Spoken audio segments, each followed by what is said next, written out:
Olá, vamos estudar agora o Salmo 21, aqui no Teodidatas, como sempre, na segunda-feira, iniciando a semana com o estudo de um salmo. O salmo da vez é o Salmo 21, e o título que eu dei para esse estudo foi Canção de Triunfo. E o porquê disso vai ficar bem claro quando nós começarmos a desenvolver o estudo propriamente. Mas vamos iniciar com a leitura do salmo. Esse é o momento em que, se você quiser, você pode pausar o vídeo, pegar a sua Bíblia e me acompanhar na leitura. Se você preferir também, o texto vai estar aqui no box de descrição do vídeo, assim como um pequeno roteiro desse estudo. E eu dividi o salmo, eu vou reproduzir isso na leitura, eu dividi o salmo em 5 subtítulos ou 5 porções, 5 sessões. À medida que eu for lendo, eu vou então enunciar o título dessa subseção ou esse subtítulo, tá bom? Diz o texto, Salmo de Davi para o músico mor. Aí já o primeiro subtítulo que eu coloquei, Prelúdio, o motivo da alegria. Só o verso 1. O rei se alegra em tua força, Senhor, e na tua salvação grandemente se regozija. Agora, segunda porção, o caráter de Deus. Cumpriste-lhe o desejo do seu coração e não negaste as súplicas dos seus lábios, pois vais ao seu encontro com as bênçãos de bondade. Pões na sua cabeça uma coroa de ouro fino. Vida te pediu e lhe a deste, mesmo longura de dias, para sempre e eternamente. As bênçãos de Deus é o título da terceira porção. Grande é a sua glória pela tua salvação. Glória e majestade puseste sobre ele. Pois o abençoaste para sempre, tu o enches de gozo com a tua face. Porque o rei confia no Senhor e pela misericórdia do Altíssimo nunca vacilará. Quarta subseção, a manifestação da ira de Deus. A tua mão alcançará todos os teus inimigos. A tua mão direita alcançará aqueles que te odeiam. Tu os farás como um forno de fogo no tempo da tua ira. O Senhor os devorará na sua indignação e o fogo os consumirá. Seu fruto destruirás da terra, e a sua semente dentre os filhos dos homens. Porque intentaram o mal contra ti, maquinaram um ardil, mas não prevalecerão. Assim que tu lhes farás voltar as costas, e com tuas flechas postas nas cordas, lhes apontarás ao rosto. A última porção, o último verso, doxologia final. Exalta-te, Senhor, na tua força. Então cantaremos e louvaremos o teu poder. Existe uma clara conexão deste salmo aqui, do Salmo 21, com o salmo anterior, o Salmo 20. E como nós vimos no salmo anterior, no estudo do salmo anterior, ali nós temos uma canção preparatória para a batalha. É uma canção na qual se invoca a proteção do Senhor, já confiando na resposta. Provavelmente era um hino que Israel usava para se preparar para as batalhas.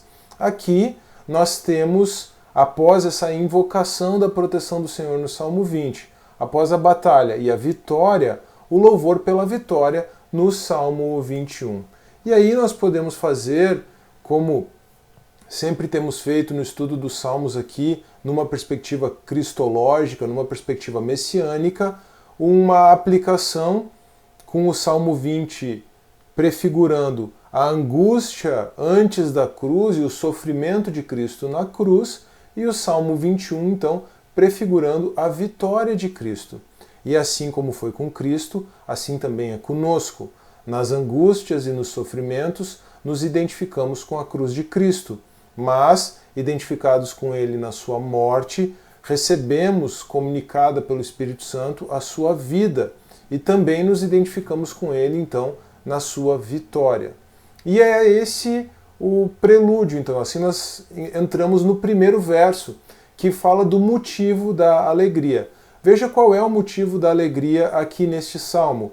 É a força do Senhor, porque a força do Senhor é o que dá vitória na batalha, é o Senhor que nos fortalece espiritualmente, se quisermos fazer já uma aplicação prática, né, para nós, é o Senhor que nos fortalece espiritualmente em Cristo, e também não só pela força, mas o Senhor é louvado pela salvação.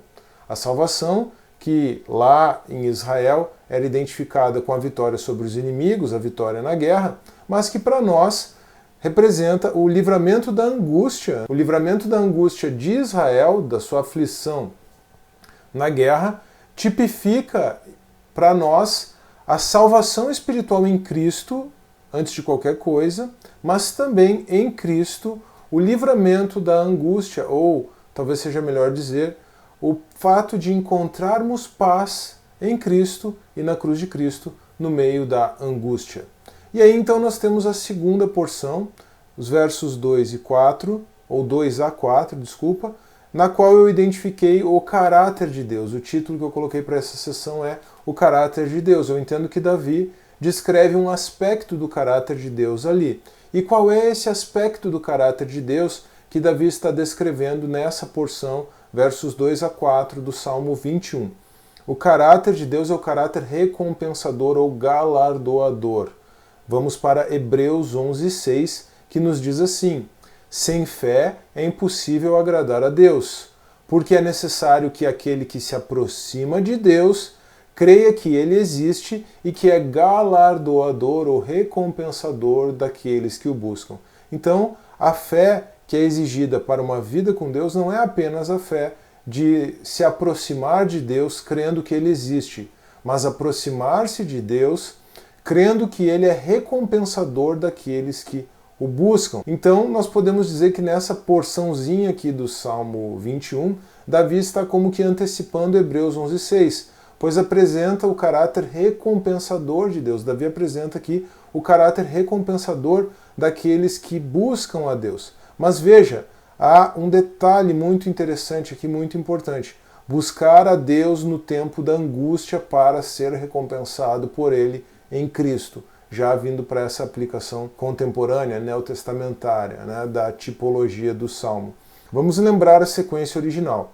Invoca-se a Deus antes da guerra, no Salmo 20, e louva-se a Deus após a vitória, passando por esse período de aflição que é a guerra. Uma aplicação bem prática, uma reflexão que eu retiro dessa aplicação, melhor dizendo. Nós não iremos nos alegrar em Deus e em sua salvação se não buscarmos a Deus em meio à angústia. Apenas quem busca a Deus em meio à angústia é que se alegra em Deus e na sua salvação.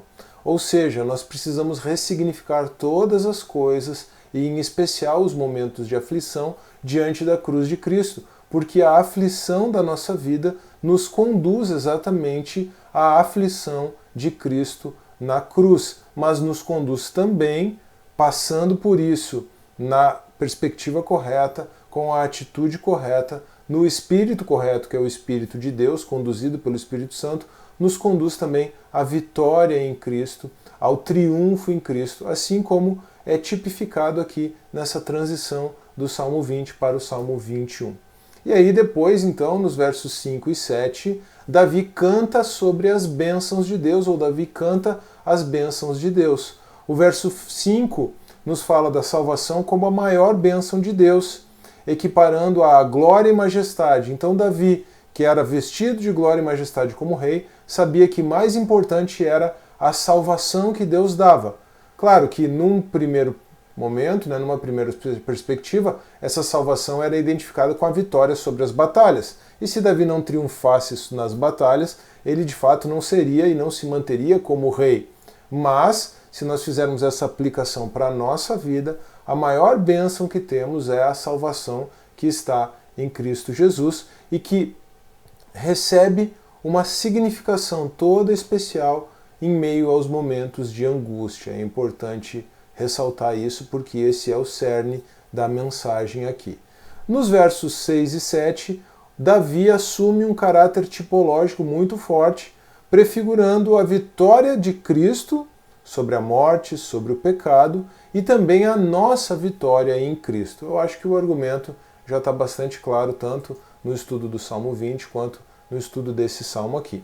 Aí, nos encaminhando para o final, nós temos do verso 8 até o verso 12 a manifestação da ira de Deus. Interessantemente, esse salmo, que é um salmo que tem um caráter messiânico, um caráter devocional muito forte, ele dedica a sua maior parte à descrição da manifestação da ira de Deus. Claro, essa ira de Deus ela está sendo descrita por Davi aqui também de forma tipológica, e aqui essa tipologia é uma tipologia escatológica, Quer dizer, Davi está descrevendo como Deus, ou a partir da compreensão, da identificação, da constatação de que Deus destruiu seus adversários, Davi está descrevendo o triunfo final do Messias, a vitória escatológica final, a forma como Deus, no final, em Cristo, na vinda do Filho do Homem, irá punir os injustos, irá punir os iníquos, punir os ímpios. Essa perspectiva escatológica nos diz que Deus vai recompensar os justos, ele já nos recompensa hoje, mas ele nos recompensará depois. Lembre do caráter de Deus, que é galardoador ou recompensador, mas esse caráter de Deus não estaria completo, Deus não seria de fato justo, Deus não seria de fato reto e íntegro se ele não punisse o infiel, se ele não punisse o ímpio, se ele não punisse os pecadores. Então, aqui nessa porção do Salmo 21, nós temos uma alusão à vitória final de Cristo. Como eu falei, essa é uma porção escatológica e, interessantemente, essa alusão escatológica ocupa a maior parte do Salmo, a maior seção nessa subdivisão aqui que eu fiz. E aí nós temos a doxologia final, né, as palavras finais de glória, aí no verso 13, e aqui nós temos os motivos para louvar a Deus, ou somos lembrados de que temos motivos para louvar a Deus. Então, nesse salmo aqui, os motivos para louvar a Deus, ou o grande motivo que Davi tem para louvar a Deus, são as suas vitórias, as vitórias que ele recebeu nas batalhas. Mas, se nós fizermos aí a transição cristológica, né, apontarmos para Cristo, entendermos Cristo como o antítipo do qual Davi é o tipo, nós devemos, na verdade, louvar a Deus por causa da vitória de Cristo sobre a morte. E aí, por fim, identificados com Cristo, escondidos com Cristo, nós podemos louvar a Deus pela salvação que temos presentemente em Cristo, sendo guardados em meio ao tempo de angústia, mas também e especialmente na salvação que temos em Cristo na era vindoura, quer dizer, quando ressuscitaremos, quando nossos corpos ressuscitarão com Cristo, porque nosso espírito já está ressuscitado com Ele, quando ressuscitaremos com Cristo e seremos salvos da ira vindoura, essa ira que se manifestará contra todos os ímpios, contra todos aqueles que não buscam a Deus e que não vivem uma vida para Deus por meio de Cristo Jesus. Tá bem? Este é o estudo do Salmo 21. Eu espero que você tenha gostado, eu espero que ele tenha sido tanto instrutivo quanto edificante. Se foi esse o caso, não se esqueça, por favor, de deixar o seu like no vídeo, de se inscrever no canal caso você não seja inscrito, de deixar o seu comentário também, isso é muito importante, e é claro, de compartilhar esse vídeo com os seus amigos, com os seus irmãos em Cristo, estimulando eles a acompanharem aqui o Teodidatas e a se inscreverem também. Um forte abraço, que Deus abençoe e até a próxima.